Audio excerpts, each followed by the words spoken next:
prinsip kita memegang harta. Tentunya bukan, ya. Jadi diri sendiri adalah pelindung dalam konteks kita pada saat pencapaian, mau mencapai begitu. Tapi nanti pada waktunya kita sudah berada pada posisi pencerahan, tentunya berbeda lagi, ya, harus dilepas. Oleh karenanya untuk tataran kita bicarakan ini kehidupan di dalam alam kehidupan manusia secara umum, maka kita bahas tentang kesepian ini dan solusinya dalam konteks bagaimana kita bisa memanage diri kita sendiri, gitu.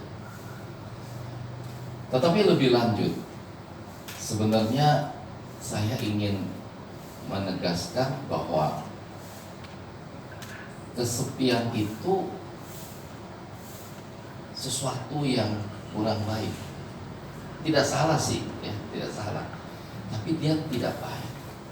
Kenapa? Karena konotasinya yang namanya kesepian adalah ada perasaan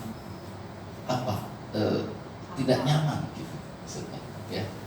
Nanti di sini berarti kita seperti kayak sedih gitu. Kan nggak nyaman sebetulnya, nggak sedih. Itu berarti batin kita kayak terkontaminasi. Oleh karenanya ya salah bukan, tapi tidak baik atau tidak benar, ya. Makanya bagaimana caranya? Solusinya sebetulnya adalah yang lebih tepat kata-katanya adalah kesendirian. Jadi jangan kesepian, tapi bisa kita hidup dalam berkesendirian. Tapi ada juga yang berkata, oh, itu kalau orang hidup mana bisa sendiri. Di dalam tataran yang kita kenal secara ilmu sosio masyarakat, tentu kita bukan makhluk tunggal yang bisa hidup sendirian, betul. Tetapi bukan berarti kita nggak bisa hidup sendirian. Contoh, kita lihat para biku di hutan, biku tangga, itu mereka nggak ngarepin dana itu makanan dari luar loh. Syukur ada yang datang kalau sanggup sampai gitu. Tapi kalau enggak, mereka sendirian mencari buah, sendirian semua. Nah, hidup itu sendirian. Jadi yang dimaksud seperti itu begitu kira-kira. Ya, jadi harus bisa mengandalkan diri sendiri. Nah, itu sebabnya saya sebut kesendirian itu lebih tepat. Ya, kesepian itu sebenarnya nggak salah, tapi tidak benar, tidak baik. Ibu dan saudara bicara soal menjelang namanya kita sebut usia-usia yang ya udah kira-kira udah model-model kita ini ya, itu biasanya ada 3S nih. Lawannya juga 3S yang harus kita hadapi di dalam kehidupan kita. 3S pertama itu, S yang pertama adalah sepuh. Sepuh tahu artinya ya? Tua. Karena kita akan dari muda akan jadi tua. Sepuh. Ya udah model kita ini udah sepuh lah. Begitu. Dan sepuh ini apa nih? Nanti dia ada itunya. Sebetulnya dia semacam utusan ya istilahnya ya. Kalau di zaman Sang Buddha dulu kan ada cerita-cerita tuh dewa itu bisa menyamar, datang sebagai utusan, misalnya bentuknya kayak orang tua gitu. Nah, kira-kira gitu. Nah, usia tua itu sebenarnya satu keniscayaan. Tidak mungkin orang lewat dari tidak bisa ngatasin usia tua. Harus tua. Nah, pada saat kita di usia seperti itu, maka kita disebut sepuh. Nah, biasanya tuh dia ada pasukan pengikutnya tuh, ya, utusan itu. Biasanya kalau udah tua apa tuh? Biasanya kita sebut dengan singkatan pakai B itu. Yang pertama burem. Mulai dah tuh ya, burem. Bacanya bisa kacamata tuh. Iya gitu, tuh burem udah pertama. Yang kedua budek. Apa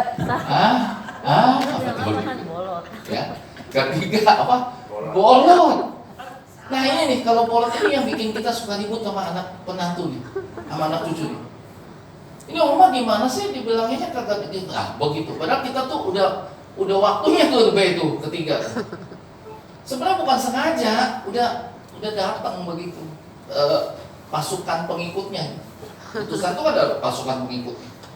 Kayak burem ya, budek, bolot. Ini 3B. Ini 3B. Botak. Maaf nih. Maaf Bapak Ibu. Kalau yang sama kayak saya ya. Saya juga waktu masuk sama. Lihat aja kepala saya sudah banyak tanah kosongnya. Ya. Karena kita botak. Botak itu juga sama. Tanda-tanda sepuh tuh. Ya. Apalagi banyak beser. Dikit-dikit ke WC, bentar-bentar ke WC. Udah tanda-tanda tuh udah sepuh namanya. Dan seterusnya lah ya, banyak. Ada yang burik lah, budek apa buduk lah, kulit ngapain. Bahkan banyak anak-anak muda atau anak mantu, cucu yang nggak bisa terima karena dia merasa jorok, bau dan sebagainya. Begitulah kira-kira kalau makanya satu pemikiran kita bahwa ini kalau ngalamin begini tuh bagaimana antisipasinya, sebetulnya begitu yang saya maksud tuh sebenarnya. Ya, jangan sampai kalau bisa kita mengalami begitu. Jangan cuma kita katakan sama anak muda atau yang lebih muda, nanti dapat giliran Anda loh begitu. Anda harus sadar kalau begitu boleh, tapi jangan cuma dapat giliran. Tapi bagaimana supaya kita jangan, kalau bisa jangan ngalamin gitu, ya. Kalau bisa begitu. Yang kedua, yang kedua adalah sepi. Apa itu sepi itu? Biasanya kalau udah tua begitu. Kenapa? Anak 5, 1 di Amerika, 1 di Kelapa Gading misalnya. Rumah emaknya di mana? Ya, semua udah pada pergi.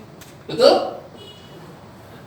Itu kalau ada satu yang masih ngikut, masih kamsia lah ya, masih bisa bareng. Itu pun kadang-kadang satu rumah, tapi kadang-kadang dia nggak pernah ngobrol sama mama papanya karena dia sibuk. Betul? Apalagi kalau yang tidak berada sama satu di sisi. Salah satunya saya, anak 3. Ya, satu yang gede Perancis, yang tengah ada di Jelambar THI, yang bontot ada di Hong Kong. Berdua tinggal berdua. Katanya asik tinggal berdua, enak aja asik. Kalau udah sepuh mah susah ya. Namanya udah sepuh ya susah begitu. Tapi ya begitulah harus hadapi. Sepi ya, sepi itu apa sebenarnya? Kenapa bisa sepi? Ya karena banyak faktor. Ibu bapak saudara, berakit-rakit ke hilir, berenang-renang ke tepian. Kalau komunikasi nggak mengalir, maka bisa jadi kita rasa kesepian. Setuju nggak? Setuju. Apa itu kesepian? Nggak ada komunikasi, nggak ada ikatan batin. Anak ada di rumah tapi nggak pernah ngobrol. Atau dia sibuk nggak ngurusin kita. Sepi kita lama-lama. Apalagi kalau pasangannya tidak bersama, ya luar biasa. Itu satu kondisi yang pasti terjadi. Ya. Itu sepi. Nah, kita bicara soal sepi, yaitu suatu apa ya? Suatu kondisi batin di mana dia tidak terkoneksi. Ya, dengan orang lain, itu bisa saudara kita, anak kita, atau dan sebagainya. Itu namanya sepi. Itu kalau nggak bisa diantisipasi, maka dia lama-lama bisa menuju ke suatu kondisi yang tidak baik. Oke, contoh, kalau yang laki kesepian sama perempuan, pikir tuh kemana tuh lari. Kalau yang orang yang sangat kesepian gak ada apa-apa, bisa menimbulkan hal-hal lain. Misalnya dia pergi cari hiburan yang bukan-bukan, mabok dan sebagainya. Bisa itu terjadi. Bahkan yang lebih parah bisa juga terjadi karena rasa kesepian menimbulkan satu stres, sehingga dia menyebabkan satu gangguan jiwa, sehingga dia bisa melakukan suatu perbuatan yang tidak kondusif. Itu semua dari faktor kesepian. Bahkan terakhir mungkin bisa dia frustasi, depresi, dan loncat ya, alias PD, bunuh diri ya. Itu faktornya dari semana itu bisa terjadi. Oleh karenanya kita sadarin bagaimana ini solusinya ya. Ini kalau ada begini kita bisa memberi nasihat kepada mereka-mereka yang mungkin mengalami ya, sepi. Faktor dari luar, dari luar diri kita. Yang pertama adalah biasanya itu dijauhi atau dicampakkan oleh keluarga. Itu langkah pertama. Bukan dari diri kita, tapi kita diperlakukan seperti itu. Seperti tadi saya bilang, mungkin karena kita bolot, mungkin kita budek, kita burem, ada macam-macam itu tadi. Mungkin ada yang nggak senang, ya, nggak enak gitu. Sehingga kita lama-lama seperti apa ya? Dicampakkan itu pengertiannya bukan kasar sekali, belum tentu, tapi kayak udah moyung gitu. Maksudnya kayak udah, aduh lu istilah kasar ngomong tuh kayaknya di parkir aja ada di garasi gitu kira-kira tuh perasaannya tuh. Oh, ini nggak ada apa-apanya, udah cuma jadi beban dan sebagainya. Biasanya begitu. Nah, pelan-pelan itu dijauhin tuh. Apalagi kalau yang seperti waktu yang saya lalu bilang, kita nggak punya kue. Cilaka 13. Ingat waktu saya sampaikan warisan? Lampu redup, mati pisang. Orang hidup mesti punya warisan. Punya warisan itu ada lumayan dikit. Kenapa? Banyak ceritanya. Enggak gampang direndahkan. Setuju? Coba kalau kita nggak punya KP, nggak punya ini materi sampai sekarang. Udah gitu kita budak, burang, buta, apa macam-macam tadi, bolot. Udah Komplit. komplit semuanya dah, karena mikir dikit dah. Ya kalau misalnya Pak itu ya paling diajak apa dong gitu. Ya, tapi kayaknya udah dicampakkan. Nah, itu yang kita sebut S yang ketiga, sepah Pak. Sepah jadinya. Sepah itu jadi kayak udah pakai dibuang. Nah itu tuh 3S tuh, sepuh, sepi, sepah. Ya itu. Yang kedua, terpisah secara geografis. Tadi saya bilang tuh, tadi satu di sono, satu di sini. Ya gitu ya. Istrinya di sono, suaminya di sini. Cilaka 13 ya. Itu waduh, kalau nggak benar-benar bisa mengatasi luar biasa. Kemudian ketiga bisa juga karena keretakan keluarga, bisa perceraian, ya, sehingga ya lambat laun pasti orang suka bilang kan, aduh, sejak pisah entah itu mati atau mungkin cerai, kesian sendirian. Nah, gitu suka ada orang ngomong begitu. Kenapa? Karena kita bisa ngerasakan juga dia pasti kesepian. Ya, gitu. Makanya apalagi kalau orang yang suka rajin datang ke wihara, meditasi, dengar atau bakti, nah itu tuh baru salah satu tuh cara solusi, ya, solusi yang gampang untuk mengatasi itu. Kemudian faktor internal, ini ada pandangan kita dari dalam. Kita nih suka nggak bisa terima, ya, apa tuh? Karena kita dari muda nggak belajar dhamma. Ibu bapak saudara, orang meditasi bagus ya? Bagus. Tapi sayang kalau dia mulai dari tua. Kalau gitu lama nggak guna? Bukan nggak guna. Bukan, kita ngomong nggak guna. Nggak ada segala suatu perbuatan baik buruk sedikit banyak kan tetap dia ada buah. Cuma maksudnya sayang kalau dia nggak mulai dari muda. Faktor apa? Sepuhnya itu lagi, duduk begini aja udah gak kuat, ya. Nah, jadi akhirnya kalau dia baru mulai udah usia, rada-rada kurang bagus. Ya, tapi bukan nggak ada guna, bukan, bisa juga, ya. Cuman lebih bagus gitu kalau dari muda dia latih. Tapi apa boleh buat? Ya orang beda-beda kondisi. Ada yang sadarnya sudah lanjut, ada yang mungkin masih muda udah seperti itu, ya, begitu. Jadi banyak sekali ya faktor-faktor yang pandangan keliru ini. Tidak bisa terima hukum karma, ya tidak bisa tuh, ngerti. Coba kalau ibu bapak misalnya kita mengalami sesuatu yang, aduh, kenapa nih saya kondisinya gini nih sedang. Nah kalau kita bicara hukum karma, ngerti aja hukum karma. Oh, saya sedang menuai buah. Nah, mengingat dikit tuh, Ketimbang dia kagak mengerti, itu bisa jadi depresi dan sebagainya tadi, frustasi dan sebagainya. Tapi kalau dia mengerti, minimal dikit mending. Oh, jangan-jangan barangkali ini adalah buah yang harus saya terima. Mengerti dia. Oh, 4 kebenaran mulia. Dia paham adanya duka. Apa itu? Ratap tangis, sedih, kesepian, macam-macam tuh. Itu dia sadar ada sebabnya. Lalu ada terbebasnya, lalu ada jalan untuk terbebasnya. Nah, kalau dia belajar seperti itu, dia ngerti, dia praktek lewat meditasi, sila, dana, sebenarnya itu bukan jalan sebetulnya. Walaupun nggak gampang ya, kita ngomongnya gampang, tapi prakteknya emang nggak gampang. Nah, jadi tilakana juga begitu ya. Anicca, dukkha, anatta.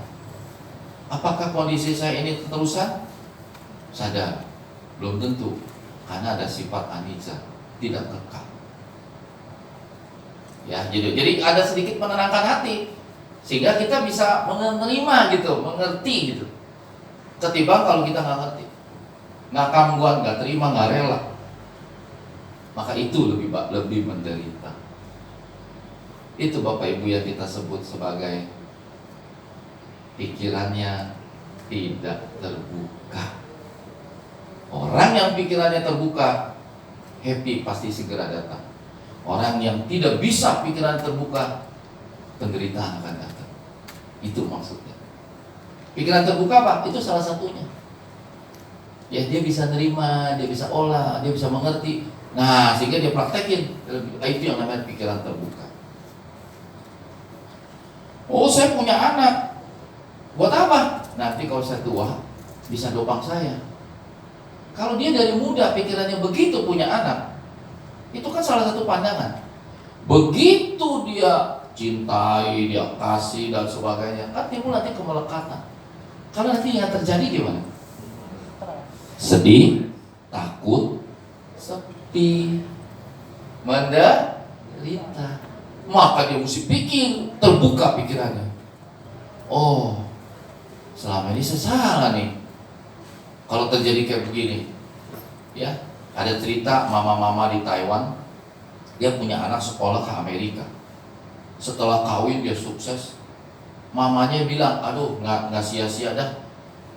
Dulu mama hidupin lu sendiri, sekarang lu udah hebat, lu berhasil. Siapa tahu mama bisa diajak tinggal di Amerika.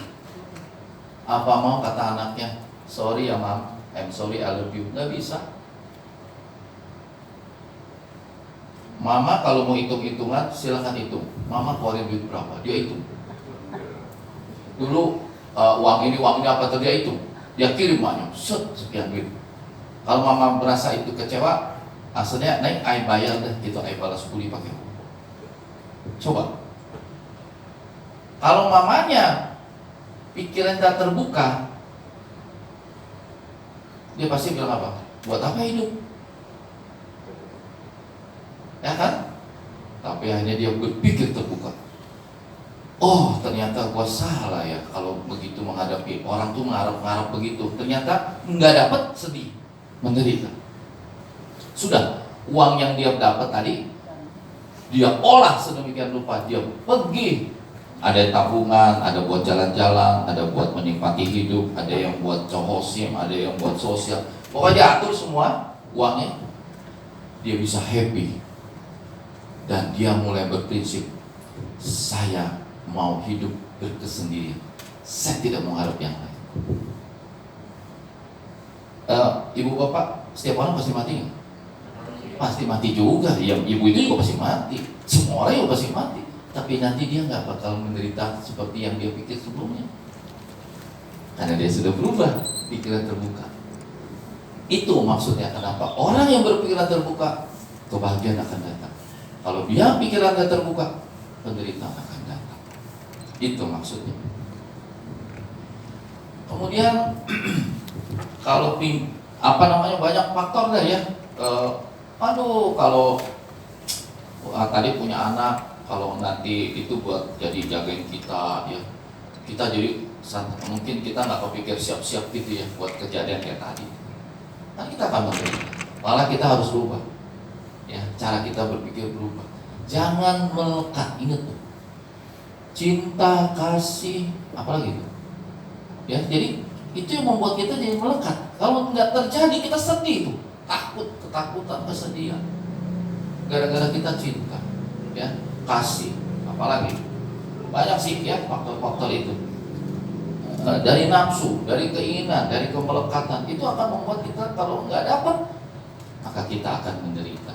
Begitu maksudnya. Kalau dapat sih nggak apa-apa ya, mungkin wajar lah kalau dapat ya udah happy gitu. Tapi kalau nggak dapat itu, misalnya kita slip gitu, ya nggak dapat. Nggak semua orang bisa dapat loh, ya gitu. Ada yang dapat, ada yang enggak. Gitu. Bagaimana tuh kalau misalnya begitu? Kita harus siap-siap.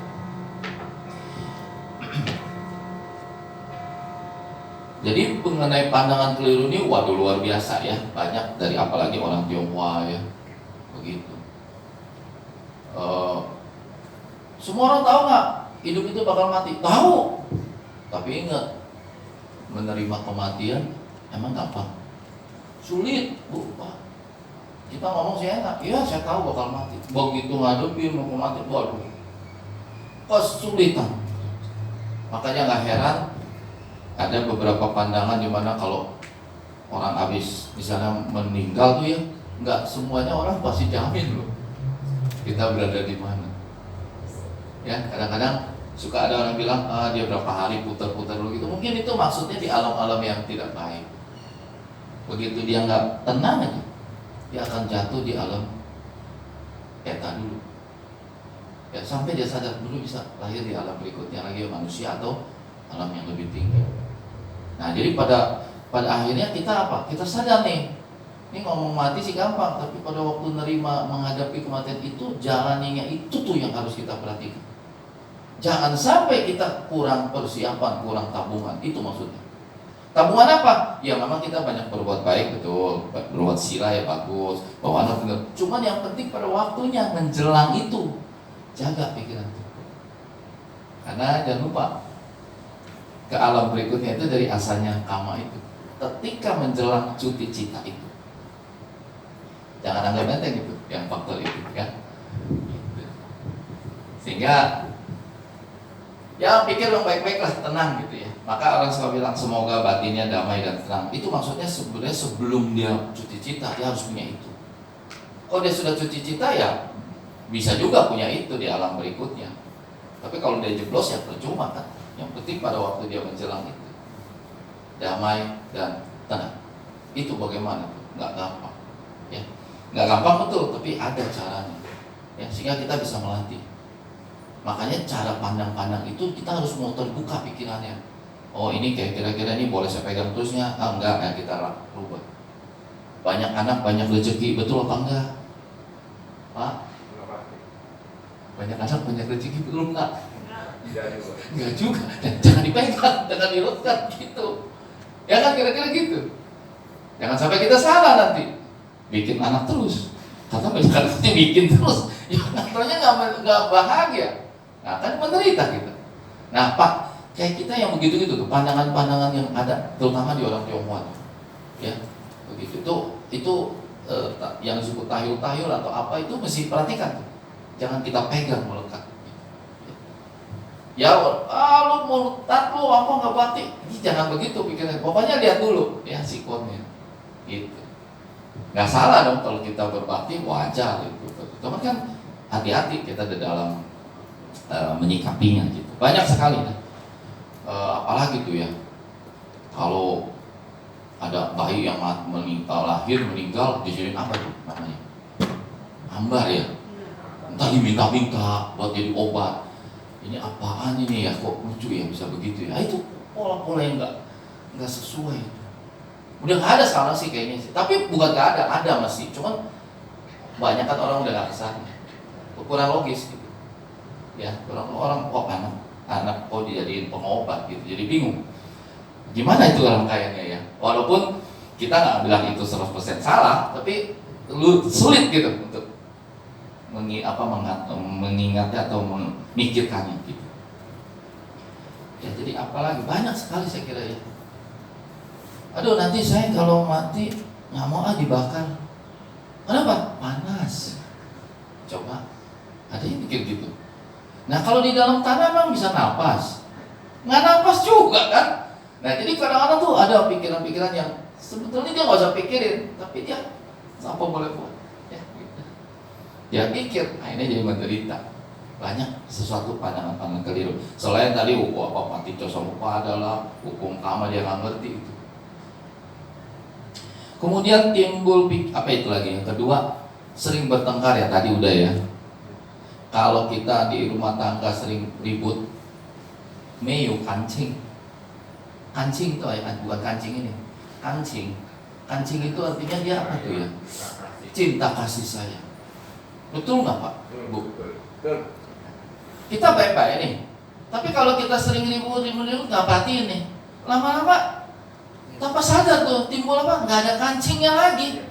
Nggak ada kasih sayang lagi. Kayak ada timbulnya jadi cuek, benci, lulu, silakan. Nah itu dia apa? Iya, betul. Jadi, aduh, kalau ribut terus itu sebenarnya kenapa mesti ribut ya? Tapi ada sebab pasti, karena dia apa? Itu yang kita sebut bagaimana kita mau bahagia. Tapi kita ribut terus. Nah, ingat tuh ibu bapak, kita mau bahagia itu tidak bisa dicari, tapi dia di-create di sini. Kebahagiaan itu bukan kesenangan. Kalau kesenangan tuh bisa dari luar. Misalnya bapak kasih saya duit, aduh saya senang benar. Bapak kasih saya kopi, minum kopi, aduh saya senang. Ya dong. Ada yang kita doain, oh dia senang juga. Itu senang namanya. Tapi kalau bahagia itu apa ya? Dia tidak dicari gitu, kita cari bukan, tapi dia ada di dalam, di-create di dalam. Yang kedua, kalau orang mau bahagia, katanya bahagiakan orang lain dulu, betul salah? Ada benar juga ya. Misalnya saya pengen bahagia, saya bahagia istri saya. Karena kita bahagiakan istri saya, berarti istri saya juga nanti membahagiakan kita, kan berarti bahagia, benar. Kita kasih dana kepada orang, bahagiakan orang lain. Orang itu kita jadi merasa bahagia. Benar loh. Ya, jadi dulu kalau saya pergi, misalnya pergi kunjungan gitu, ada ke wihara apa gitu.